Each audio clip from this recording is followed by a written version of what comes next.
papal authority.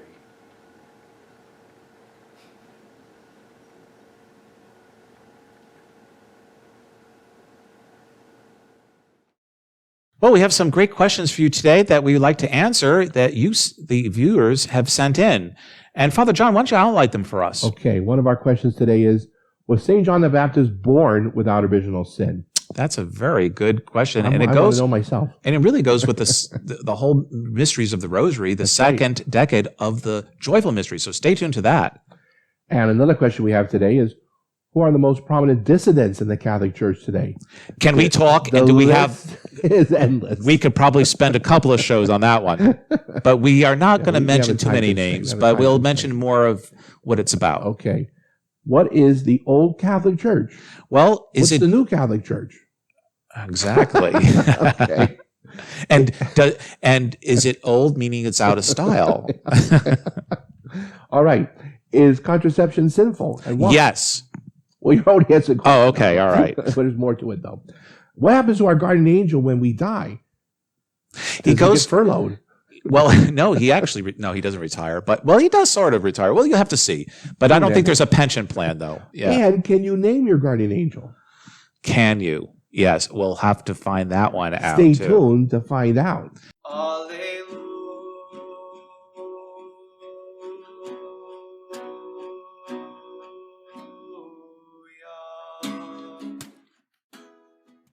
Hello and welcome to another show of Web of Faith 2.1.5. And this show is based on our regular TV series on EWTN, Web of Faith 2.0, that airs on Saturday, Eastern Standard Time at 11 p.m.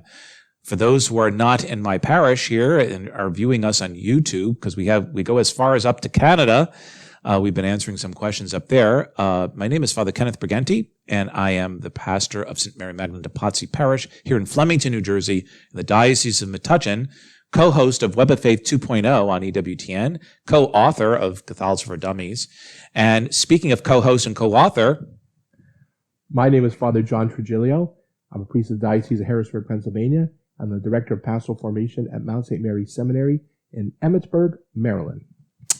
So we answer your questions, so please continue to send them in. You're doing a great job, I say. There will be an email address shortly posted, so if you have a question that you want to ask a priest and never had an opportunity to, or you want to stump a priest, that'll be your perfect opportunity to do so. Yeah, tomorrow. And you could send them in, and we'd be happy to answer your questions on this series. We need some difficult ones when Deacon Keys is Yes, with us. tomorrow we are supposed to have the papal posse, so really send in some good questions today, because we're going to give it all to him. Yeah. All right? So I think you have one for me, Father. Yes. Dear fathers, love your show. Was St. John the Baptist born without original sin, or only the Blessed Virgin Mary? And that's from Betty. Betty, thank you for this question. First of all, as you probably know from sacred scripture, St. John is the cousin of our blessed Lord. He is the son of St. Elizabeth and Zachariah, and therefore Mary's first cousin. Mary, the Blessed Virgin Mary, was cousin to St. Elizabeth. So therefore, John the Baptist and our blessed Lord are cousins. Now, we know in the second mystery of the Rosary, the joyful mystery, which is all biblical, scriptural reference, that Mary went in haste to the countryside to visit her cousin Elizabeth, who was expecting with child. And the whole mystery of Elizabeth was in her old age, believing to be beyond childbearing age, and therefore, when she conceived John in her womb, Zachariah was incredulous about it, and so he was muted really until the time of John's birth, and therefore it was a whole lesson of trust and perseverance and faith. So when Mary went to visit John or Elizabeth, her cousin, the baby in John's, or the baby John in her mother's womb, in his mother's womb, Elizabeth, and Jesus in his mother's womb, Mary, when the two met, John leaped for joy in the womb of Saint Elizabeth. So it is there we believe that he was sanctified and like you and I would receive in baptism. It's also a great pro-life message there because we believe that a baby is a full human being within the womb of its mother. And so therefore, this scriptural passage is often used in pro-life movement, two unborn children meeting together and recognizing somehow John the Baptist in the faith, recognizing our blessed Lord. So whereas Mary was conceived without original sin in the womb of St. Anne, she was preserved from the moment of her conception. And the reason why is she was to be the mother of God, and she would have to give a pure and immaculate human nature to the second person of the Blessed Trinity, and that would be fused with his divine nature. And so therefore, she had to be preserved from original sin because she'd be the mother of God. John the Baptist was not conceived without original sin, so therefore it was at that moment of that union. Yes, and remember when the angel Gabriel said to Mary at the Annunciation, your cousin Elizabeth with child, now she's in her 6th month. Mary then, we're told in the Gospel of St. Luke, went in haste. So it's probable that Mary was only a few days, at the most a week, pregnant with Jesus in her womb when she met Elizabeth. And so in that room, there were 4 people, Mary, Elizabeth, John the Baptist, and Jesus. So when people say the embryo, the fetus isn't a human being, was John the Baptist jumping up and down for protoplasm? I don't think so. So that's a wonderful affirmation of the life of the unborn. So Betty, we hope that answers your question. It was a very good one, very scriptural, and also very timely in our pro-life movement. Here's a question for you, Father Trujillo. Dear Father Trujillo, I have 2 questions, which I'm hoping that you will be able to answer.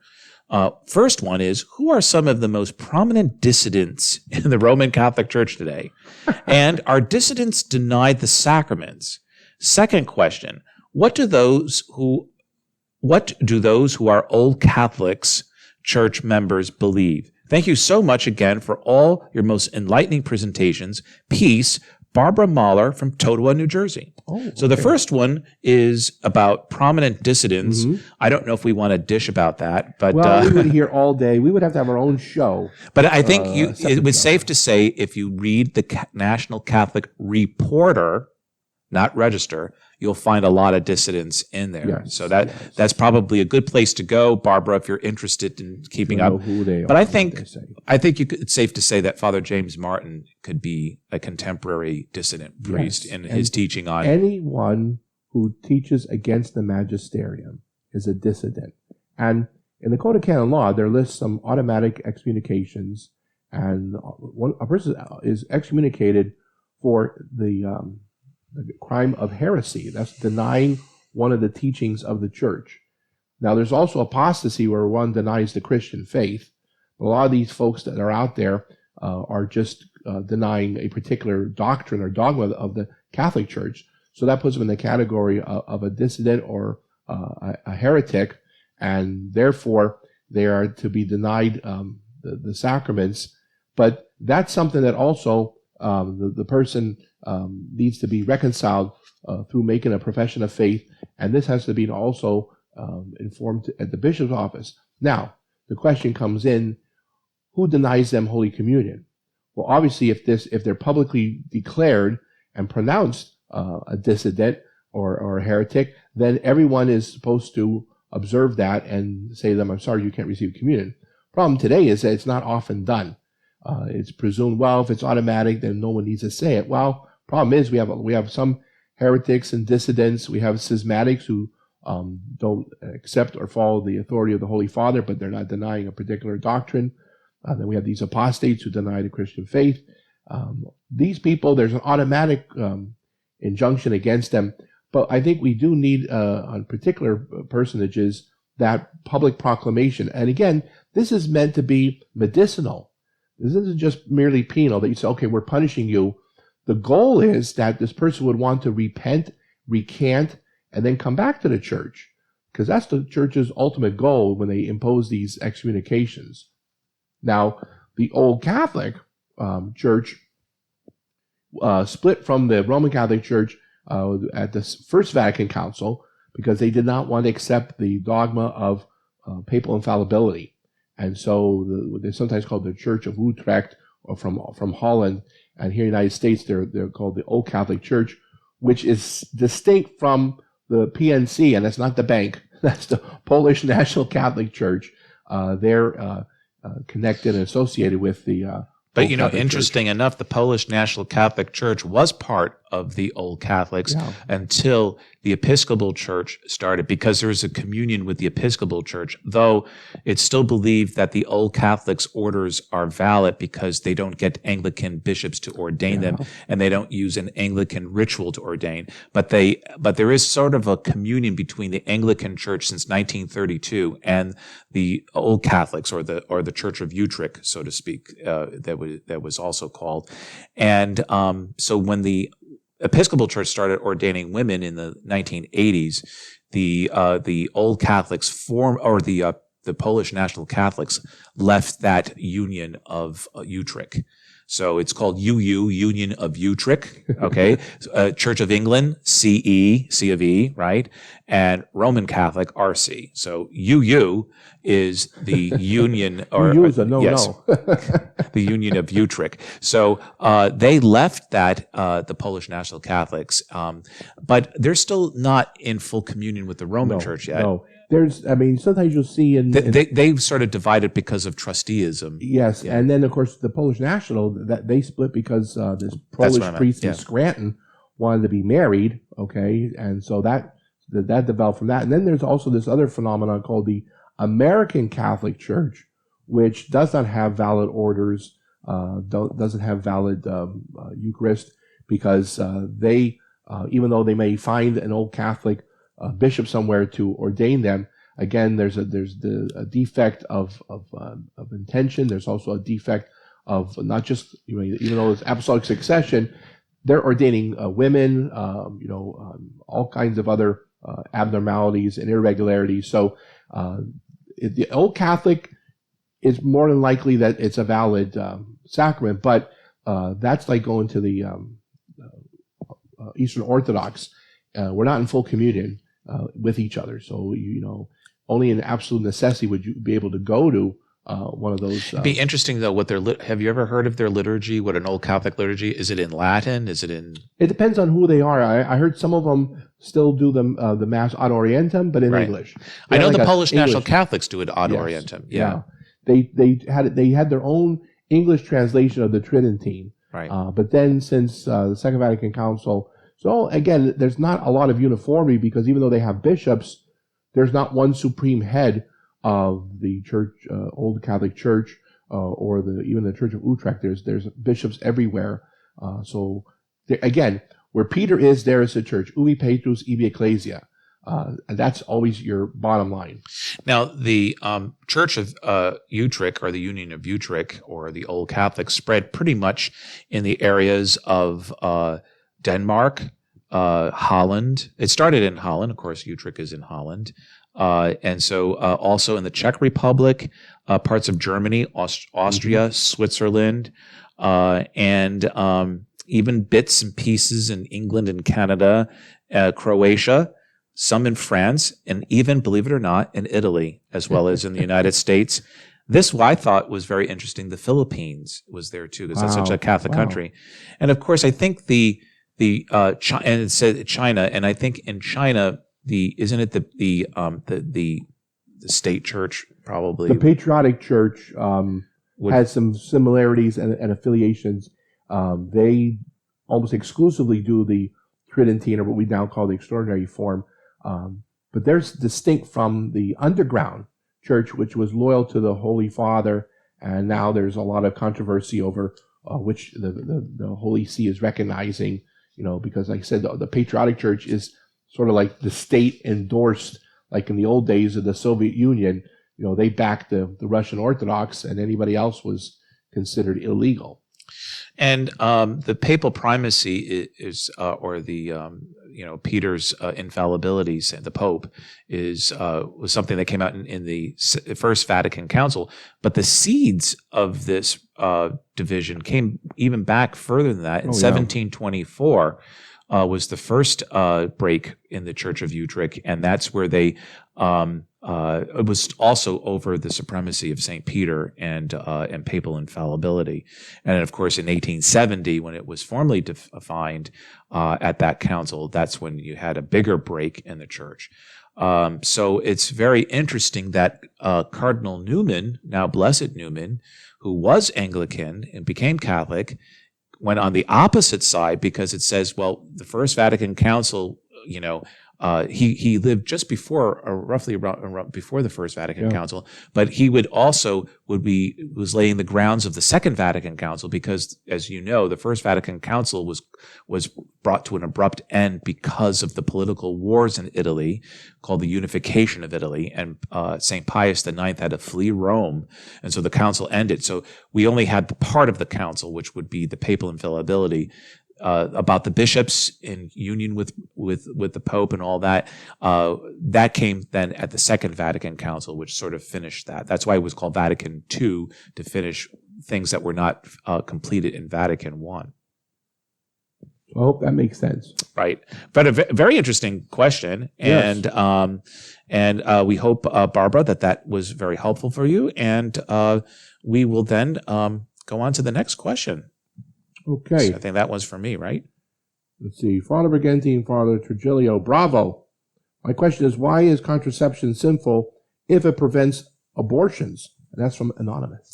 Well, Anonymous, first of all, we spoke about the principle of double effect, and you can never do an evil, even if a good comes out of it. And so contraception, by the word, it's usually preceded also artificial contraception. There's something that's thwarting the sexual act. Now, there is certainly good reasoning to space children out, and that way would be done through what we call the natural family planning, and that really follows the cycle of the woman's fertile and infertile moment. And if you choose not to bring another child into the world at that moment, then you would wait until your infertile moment, which is usually the fertility usually lasts like 4 or 5 days of the whole month or the whole cycle. So it's not that much of an onus on there, but you just need to know and tap into it. Is now, if you use natural family planning exclusively to exclude children, it could be just as bad as using artificial contraception, because the idea of the marital act is to bring forth children. So, but also, the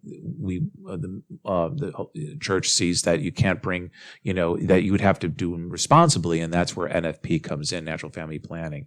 Artificial contraception, however, there are many different types of artificial contraception. The pill being one of them, and probably the most popular, is really abortifacient, which means after conception takes place, with the fertilized egg, called a zygote, is expelled, because the body believes it's going through its menstrual cycle, and so therefore the hormones come in. So that's considered an abortifacient. And not really a contraceptive. Right. The other methods, the barrier methods or what have you, it has to do with the full communication of the sex act.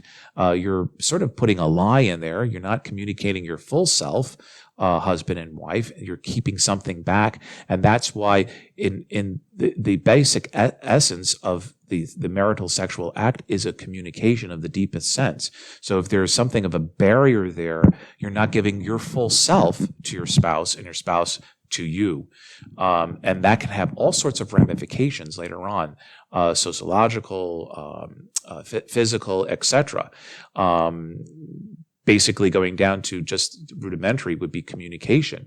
And then after communication would be sociological fact is that once you take the idea of procreation away from the unitive, then all sorts of perversions can come in. And what are those perversions? Well, anything outside of the natural marital act, which could be homosexuality or the acts of same-sex people, masturbation, fornication, which means between a married and a non-married person, and also outside of that would be single people doing the natural marital act outside of that, the marital vow. So, and then pornography in addition to it, because as our blessed Lord says, we can commit the sin in our mind. So all these perversions come out of the fact of artificial contraception. And St. Paul VI wrote a beautiful encyclical called Humani Vitae, which means on human life, that addresses these things and says what happens, he wrote this in 1968, if we do not respect life in its infancy, which means in the womb. He's predicted abortion, infanticide. He predicted divorce, because if you can have sex without the idea of pregnancy, it could lead to promiscuity, and etc. So all of this we've seen has happened. So we know by its fruit, which is bad, that artificial contraception is bad. Now, the idea of it with abortion, well, that's really what Planned Parenthood preaches. Okay, it gives people go into Planned Parenthood for abortion. They leave with contraception, because contraception is not foolproof. You could still get pregnant by it, and many do. So they come back again. It's a vicious cycle. So the idea of contraception being better than abortion, you could see the fallacy behind it. Yes, and you can't use that premise, the lesser of two evils, because remember, you can never directly intend an evil act. So otherwise you could say, well, it's better to kill one person than 100 persons. Well, killing one person is a mortal sin, or killing 100 persons is a mortal sin. So you cannot justify one bad deed because it's going to prevent other bad deeds. There are certain things which are unavoidable. For instance, as we mentioned in a previous episode, like self-defense of yourself or of a country, or of a policeman's using lethal force to prevent someone from being killed. But this idea of, well, isn't it better to contracept than have abortion? It's better to obey the natural moral law. And the natural family planning method, when done properly, is as effective, if not more, than the artificial ones. And it's completely natural. And everybody's into organic stuff these days. And very interesting. Doctors, regular, good old medical doctors without any faith or what have you, will give the natural family method to couples who are trying to conceive. But they won't give it to couples who want to space their children out. Well, first of all, why do they give it to couples that they want trying to get conceived because they're having a hard time? Because if you know when you're infertile, you also know when you're fertile. Exactly. Okay. The second method, the reason why they don't give it out to couples that are spacing the children out is because doctors don't make any money from it. Especially, there's no pharmaceutical. I mean, a thermometer costs what, $1.50, right. $2 at the most. So it's just interesting that doctors will give it out to see when you are most fertile. They'll use the natural family Unless planning. you have a doctor who belongs to the Catholic Medical Association, right? Then you can pretty much guarantee that they're going to follow the moral teaching of the Church. And right here in our area in Hunterdon County, it's called Morning Star Clinic, run by Catholic doctors and fully Catholic, and in their philosophy as well as in their practice of medical. So you just need to search it, but there are great Catholic doctors around. You just have to search your community. And there's also a method called NAPRO, which is used for particularly for women who have irregular cycles, who want to get pregnant. And again, because remember, in vitro fertilization, as Father Briganti mentioned in a previous episode, is morally bad because it's using artificial means, and it is almost always done that there's more than one egg fertilized. And every time you have a fertilized egg, that's a human being. And they discard what they call the non-viable ones. Well, it's like having 5 children and then throwing out a few. You just can't do that. So NAPRO is good. Natural family planning is good. The artificial methods are not. Right. And so these are and many more issues around this area that we could be talking about, but very good question, Anonymous. Please, hopefully this will help you. But go to Humani Vitae, go to the Theology of the Body Institute. Christopher West wrote so many books on that. These books here will help you understand our church's teaching on why it teaches what it teaches and the wisdom behind it. There's also the Bioethics Center in Philadelphia. It used to be the John Paul II Bioethics Center. I think it's just now just the Bioethics Another Center. good resource too. But Humani Vitae is a good place to start. And it's a Absolutely. very small little booklet, and it's free. Go online, Absolutely free. Vatican website, English. And remember, natural family planning is not the old rhythm method. Okay, that was, many people think that was what is natural family planning. It's based on that, but it's much more accurate, much more scientific, Right. and much more effective. In our diocese, our Catholic Hospital, St. Peter's Medical Center, we have NFP couples, usually parishes also. But the NFP technique, so to speak, even goes with the person who's going through the change of life, because you can still, there's specific signs. So some people say, well, they're afraid. No, it's a very sure-proof method to space your children out. Very moral method, because you're not putting any barrier, any device, no abortifacients, etc. You're just tapping into the knowledge of the body that God has designed for you. So, Anonymous, thank you. Here's one for you, Father Trujillo. Dear Father Trujillo, you are great. My question is this: what happens to our guardian angel after we die? Does he get reassigned?